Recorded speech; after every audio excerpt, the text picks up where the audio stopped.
జనసేన పార్టీలో విధేయతకి ఉరితాడేశాడు. వాళ్ళు పట్టం కట్టారు, మీరు ఉరితాడేశారు. విధేయతకు పట్టం అంటే తంగిరాల స్వామి గారి దగ్గర డబ్బులు ఉన్నాయా? కొలికలపూడి శ్రీనివాస్ గారి దగ్గర డబ్బులు ఉన్నాయా? కాగితపు కృష్ణప్రసాద్ గారి దగ్గర డబ్బులు ఉన్నాయా? వర్ల కుమార్ రాజా గారి దగ్గర డబ్బులు ఉన్నాయా? చాలా మంది దగ్గర డబ్బులు లేవు కదా. పార్టీ కోసం నిలబడి విధేయత చూపించినందుకే కదా టికెట్లు ఇచ్చారు వాళ్ళకి. మరి జనసేన పార్టీలో విధేయత చూపిస్తే కనీసం మా టికెట్లు కాదు కదా, మమ్మల్ని పట్టించుకునే నాదుడే ఎందుకు లేడు? మాతో పిలిచి మాట్లాడే తీరిక ఓపిక లేనప్పుడు మీరు పార్టీలు ఎందుకు పెట్టడం?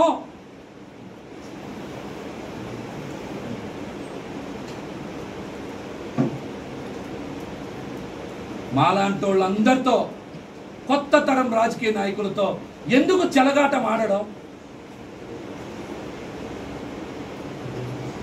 పొత్తంట 10 ఏళ్ళు బలంగా ఉండాలని కోరుకుంటున్నారంట. అంటే మమ్మల్ని 10 ఏళ్ళు జెండా మోసే కూలీలుగా చేయాలంట. ఇంకా 10 ఏళ్ళు జెండా మోసే కూలీలుగా చేయాలా మమ్మల్ని? 21లో ఎవరికి ఎన్ని స్థానాలు అందరికీ తెలుసు కదా. ఎవరికి ఎన్ని స్థానాలు తెలుసు కదా. అంటే 2024 తర్వాత 29, 34 వరకు మేము మా 2 భుజాల మీద 2 జెండాలు వేసుకొని అరిగిపోవాలా మేము? అంటే ఇప్పుడున్న నాయకుడిని ముఖ్యమంత్రి చేయడమే కాదు, వాళ్ళ కుటుంబంలో ఇంకెవరెవరిని ముఖ్యమంత్రి చేయాలో కూడా మీరే పేర్లు రాసిచ్చేయండి, చేసేస్తాం.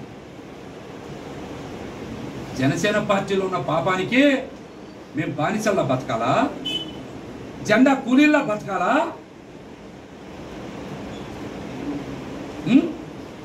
బతకాలా? మీరు చెప్పండి, ఎవరు ముఖ్యమంత్రి కావాలో, వాళ్ళ తర్వాత ఎవరు కావాలో, వాళ్ళ తర్వాత ఇంకెవరు కావాలో చెప్తే జన సైనికులు అందరం జెండా మోసే కూలీలుగా సిద్ధంగా ఉంటాం. ముందే చెప్పారు, స్థానిక సంస్థల ఎన్నికల్లో పొత్తులో భాగంగా జనసేన పార్టీ 1/3 సీట్లే తీసుకుంటారంట.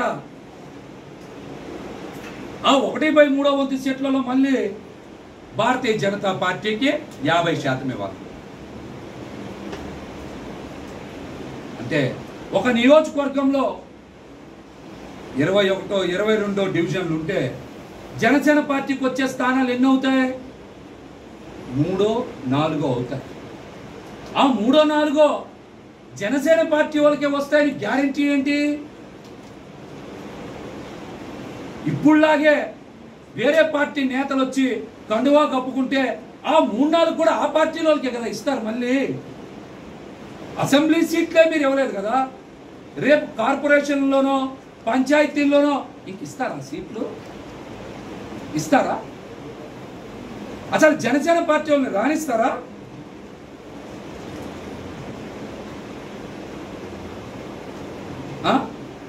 జనసేన పార్టీ కథ సమాప్తం అవుదా?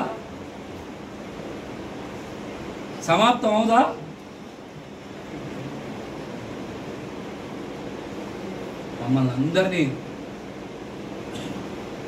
అందరినీ భవిష్యత్తు మీద ఎన్నో ఆశలు కల్పించి మీలో ఒక చెగోవెరని చూసుకున్నా, ఒక ఉద్యమకారుని చూసుకున్నా, మీరు నిలబడతారని,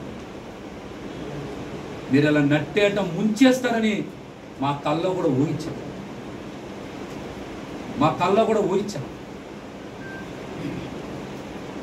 యువత భవిష్యత్తుకి మీరు అండగా నిలబడతారని, మా కళల్ని ఇలా కాల రాసేస్తారని తెలిస్తే మీతో ఎందుకుంటాం?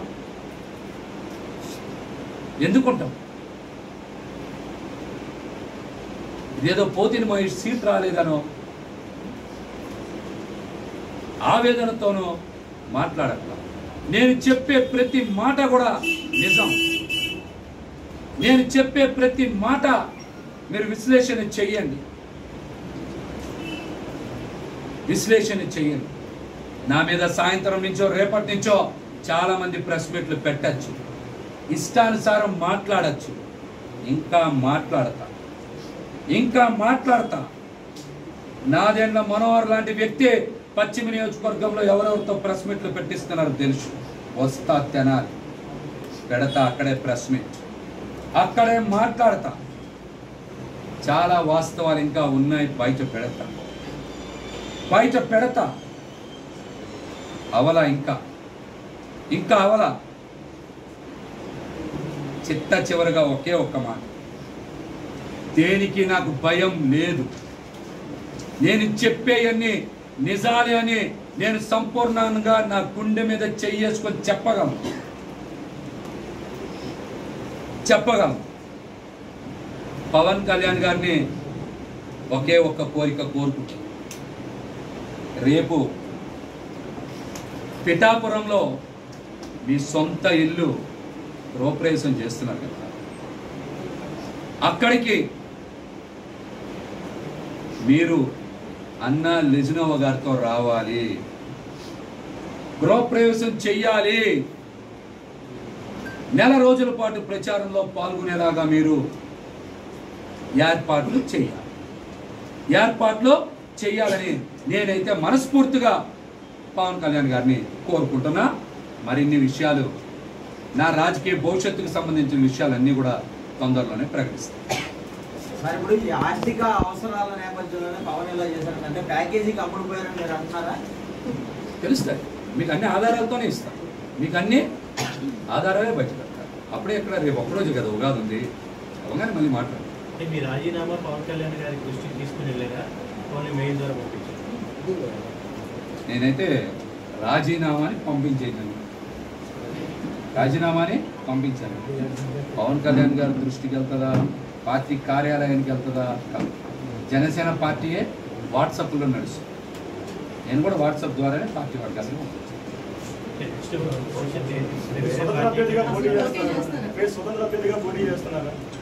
చెప్తా అన్ని 2 రోజుల్లో మీకు తెలుస్తాయి. 2 రోజులు తెలుస్తాయి.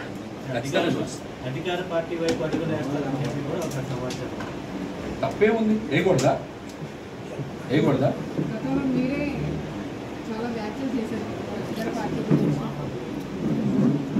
అందరికి చెప్పే సూత్రమేమో, రాజకీయాల్లో శాశ్వత మిత్రులు ఉంటారు. అందరికీ లేని సూత్రాలు ఒక్క మహేష్కే వర్తిస్తాయా?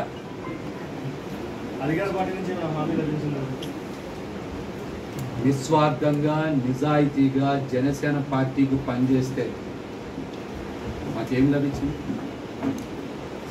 విజయ్ గారు ఏం లభించింది? పోతిరి మహేష్ తన చేతితో వేరే జెండాను పట్టుకుంటే చేయి నరికేమని మొన్న మీరు కామెంట్ చేశారు. ఇప్పుడు వేరే జెండా పట్టుకోబోతున్నారా? మంచి ప్రశ్న అడిగారు. సోషల్ మీడియాలో కానీ బహిరంగంగా కానీ పవన్ కళ్యాణ్ గారి మీద పెద్ద ఎత్తున విమర్శలు చేశారు.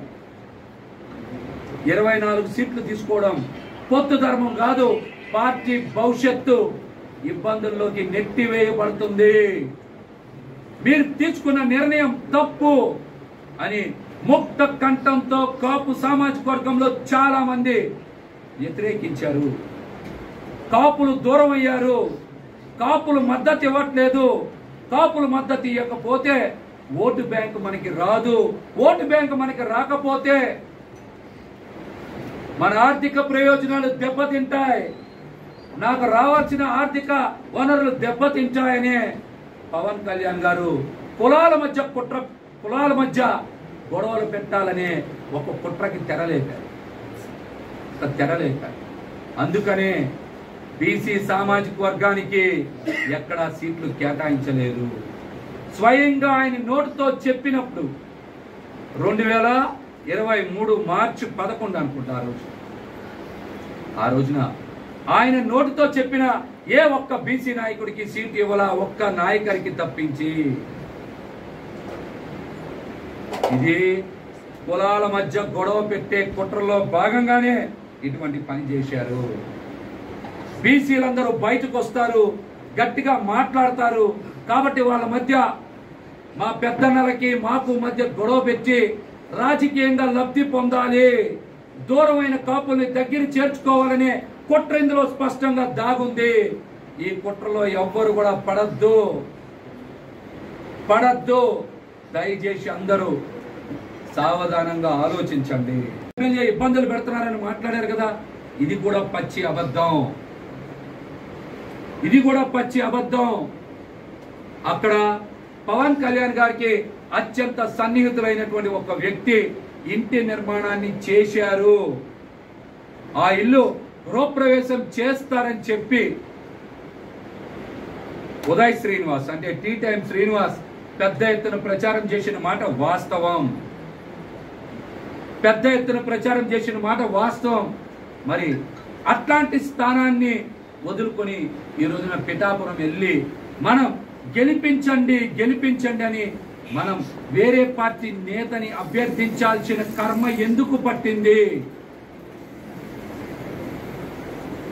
ఒక రాష్ట్ర అధ్యక్షులై ఉండి వేరే పార్టీ నేత కాళ్ళు పట్టుకోవాల్సిన అవసరం ఏమొచ్చింది?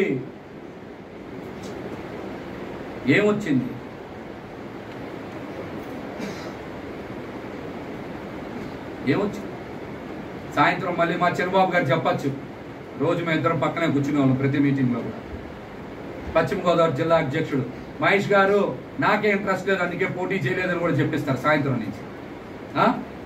నుంచి ఈ మాట కూడా చెప్పిస్తారు. రమణ గారు వినొచ్చు, సాయంత్రం ఈ మాట కూడా వినొచ్చు.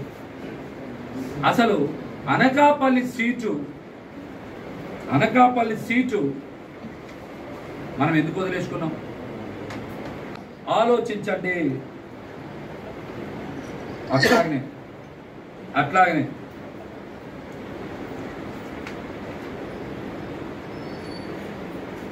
అట్లాగనే మీకు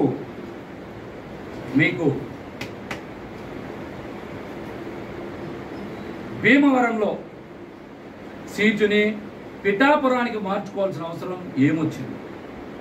మా అందరి ఆవేదన కూడా ఒక సమయంలో ఇవాళ లేదనుకోండి, నాకు ఇవాళ లేదు. గెలిచే భీమవరం స్థానాన్ని మీరు పిఠాపురం దేనికి మార్చుకోవాల్సి వచ్చింది? భీమవరంలో ఉన్నది 2 పార్టీలే కదా, జనసేన పార్టీ, వైసీపీ పార్టీ. లేని తెలుగుదేశం పార్టీకి మీరు సీటు కేటాయించడం వెనక మతలబ్ ఏంటి?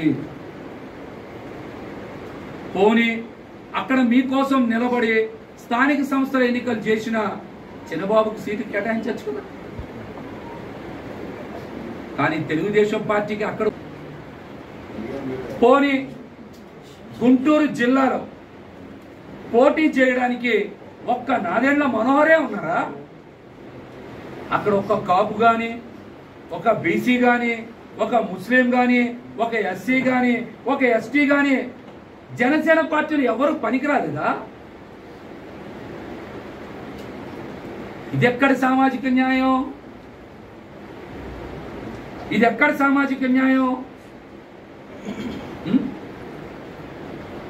విజయవాడ వెస్ట్ లో బీసీలు, ముస్లింలు, ఇతర వర్గాలు త్యాగం చేస్తే అసలు ఈ నియోజకవర్గానికి సంబంధం లేనటువంటి కమ్మ సామాజిక వర్గం వారు పోటీ చేస్తే మేమే త్యాగాలు చేయాలి, మా బీసీలే త్యాగం చేయాలి. దీన్ని పొత్తు ధర్మం అనాలి, అంతేనా? ఇది పోనీ న్యాయమేనా? చెప్పండి, ఇది న్యాయమేనా? నేను చాలా స్పష్టంగా చెప్తున్నా. ఇంకో మాట, మా పార్టీ సిద్ధాంతాన్ని పవన్ కళ్యాణ్ గారు పాటించట్లేదు. కులాల మధ్య గొడవలు పెట్టాలని చూస్తున్నారు. అందుకనే కావాలని ఒక సామాజిక వర్గానికి సీట్లు కేటాయించి బీసీలని దూరంగా పెట్టారు. ఇది రాజకీయ కుట్రలో భాగమే. ఎందుకో తెలుసా? పవన్ కళ్యాణ్ గారు పొత్తు ధర్మంలో భాగంగా తీసుకున్న 24 సీట్లని, 3 ఎంపీ సీట్లని కాపు సామాజిక వర్గం ఎక్కడ హర్షించాలా, మద్దతు ఇవ్వాలా? పవన్ కళ్యాణ్ గారిని తీవ్ర స్థాయిలో విమర్శలు చేశారు. ఏంటి ఇటువంటి నిర్ణయం తీసుకున్నారని వారు కూడా మ్యాచ్ ఫిక్సింగే కదా, ఇది చాలా స్పష్టంగా అర్థమవుతుంది కదా. రేపు తెలుగుదేశం పార్టీ నుంచో ఇతర పార్టీల నుంచి వచ్చిన నేతలు మీకు మద్దతు ఇవ్వకుండా తెలుగుదేశం పార్టీ తరఫున అసెంబ్లీలో సంతకాలు పెట్టి జనసేన పార్టీని ఆ పార్టీలో విలీనం చేస్తే మీరు అడ్డుకోగలరా? మీరు అడ్డుకోగలరా? ఇదంతా మీకు అవగాహన లేకుండా జరుగుతుందా? అవగాహన లేకుండా జరుగుతుందా?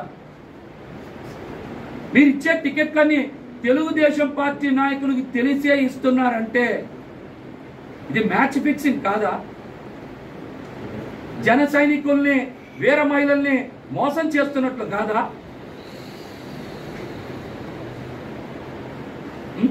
మోసం చేస్తున్నట్లు కాదా?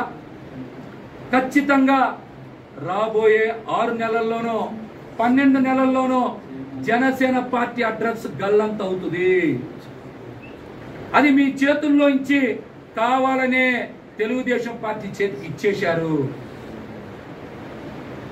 ఖచ్చితంగా జనసేన పార్టీ ప్రజారాజ్యం పార్టీ 2 అయి తీరుతుంది.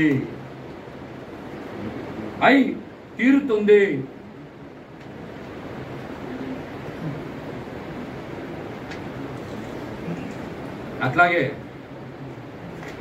ఎవరైనా సరే గెలిచే స్థానాన్ని తీసుకుంటారా, మైనస్ లో ఉన్న స్థానాన్ని తీసుకుంటారా? మీరు చెప్పండి. పశ్చిమ నియోజకవర్గం, తెనాలి నియోజకవర్గం మీరు సర్వేలు నిర్వహించారు కదా.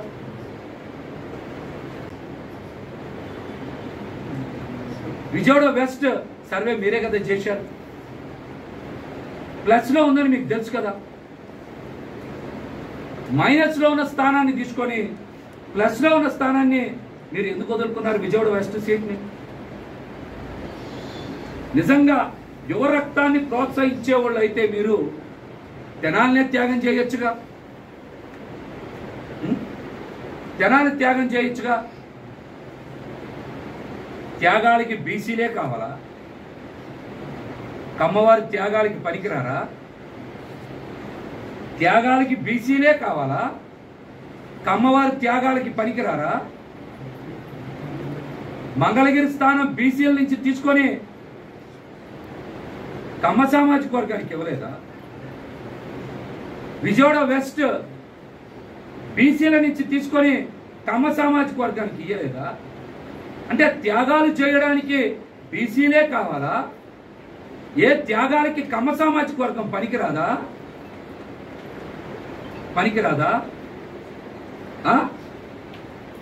పోనీ పశ్చిమ నియోజకవర్గం సీటు పెత్తందారులకో క్యాపిటలిస్టులకో కాకుండా మీరు ఏ బలహీన వర్గాలకో లేకపోతే ముస్లింలకో లేకపోతే సోము వీర్రాజు గారు లాంటి మా పెద్దన్న లాంటి వాళ్ళకో ఇస్తే నేను పూర్తిగా సహకరించేవాడిని. పట్టం కడితే జనసేన పార్టీకి విధేయతగా ఉంటే మా రాజకీయ భవిష్యత్తు అనే తలలు నరికేస్తారా?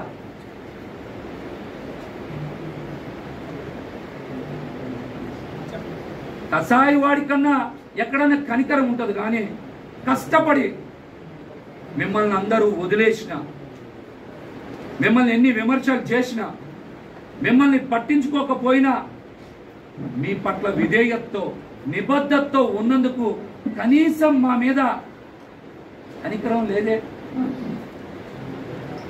మమ్మల్ని పరామర్శించాలని కనీసం అనిపించలేదే. మమ్మల్ని అంటే నన్ను ఒక్కడినిగా చాలా మంది నాయకులు మీ మనసు ఇంత పాషాణ హృదయంలా ఉంటుందని ఎవరన్నా ఊహిస్తాము? ఇంతకన్నా ఘోరం ఏమన్నా ఉంటుందా?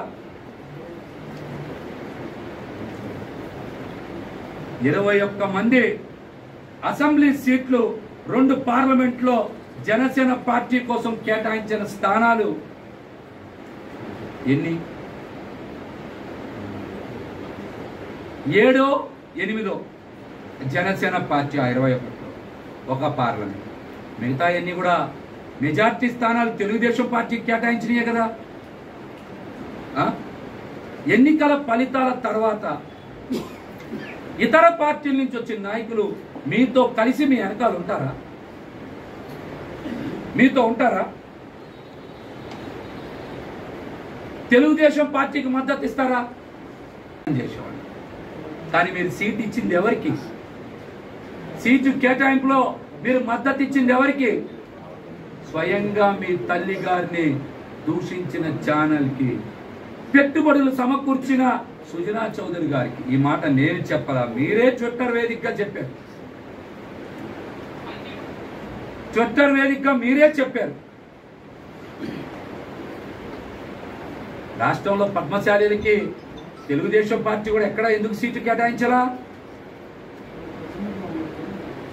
మంగళగిరి స్థానం తీసుకున్నారు కదా, మరొక దగ్గర కేటాయిస్తే బాగుండేది కదా. మరి ఇంకెవరికి ఎక్కడ పద్మశాలీలకి ఒక్క సీటు కూడా? పొత్తు ధర్మం అంటారా? ఆడియో ఫంక్షన్లో నాగబాబు గారు చెప్పారు కదా, చాలా గట్టిగా మాట్లాడారు. ఇవాళ మీరు నాగబాబు గారిని వదులుకున్నారు. దీని పొత్తు ధర్మం అంటారు? ఎక్కడైనా దీని పొత్తు ధర్మం అంటారా? చెప్పండి, ఎక్కడైనా పొత్తు ధర్మం అంటారా దీన్ని? చెప్పండి. నాదెండ్ల మనోహర్ గారు అనే ఒక వ్యక్తికి జనసేన పార్టీ బస్సునిచ్చారు. ఆయన డ్రైవింగ్ ఎక్కడా సరిగ్గా చేయలే. ఈ 5 ఏళ్లలో జనసేన పార్టీ బస్సుని పెద్ద కొండ గుద్ది ముక్కలు చేశాడు. ఆయన ముక్కలు చేశాడు. ఆ బస్సుని ముక్కలు చేస్తే నష్టపోయింది మేమేగా. జనసేన పార్టీ బస్సుని ఘోరంగా యాక్సిడెంట్ చేసినటువంటి వ్యక్తి నాదెండ్ల మనోహర్ కాదా? కాదా? 5 సంవత్సరాల సుదీర్ఘ సమయంలో పార్టీని ఎందుకు మనం నిర్మాణం చేయలేకపోయాం? 7 జిల్లాల్లో పార్టీ అసలు ఎందుకు నిర్మాణం కాలా? ఏమనంటే కేడర్ మీద ఇష్టం వచ్చినట్టు మాట్లాడటమే చెల్లిపోతుంది మీకు.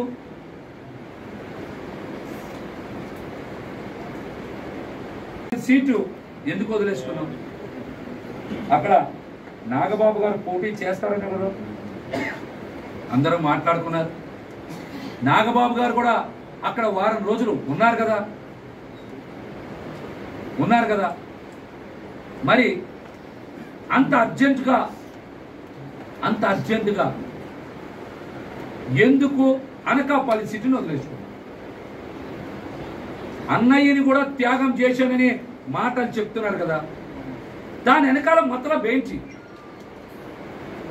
నాగబాబు గారిని త్యాగం చేయడం వెనక మతలబ్ ఏంటి?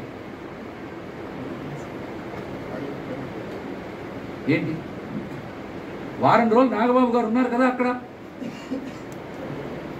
ఆ ప్రాంతంలో ఒక నేత, అనకాపల్లిలో పెద్ద ఎత్తున కంపెనీలు ఉన్నాయి, ఆ కంపెనీల దగ్గర ఫండ్స్ వసూలు చేయాలని నిర్ణయించుకొని కొన్ని కంపెనీలకి ఫోన్ చేశారు, కొంత డబ్బు వసూలు చేశారు. వారు కంప్లైంట్ పెడుతున్నారని తెలిసే కదా ఆ స్థానాన్ని వదులుకున్నారని పెద్ద ఎత్తున బయట మాట్లాడుకుంటున్నారు.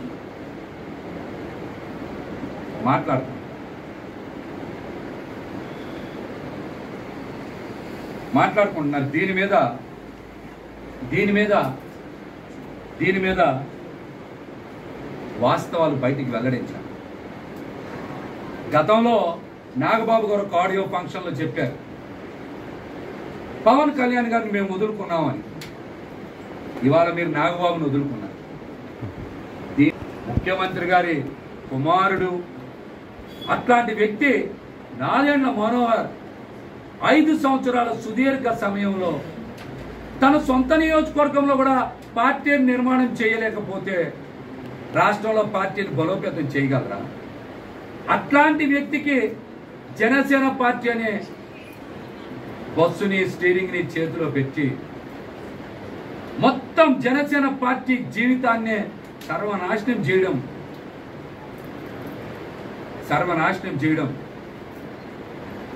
కావాలని చేయడమా,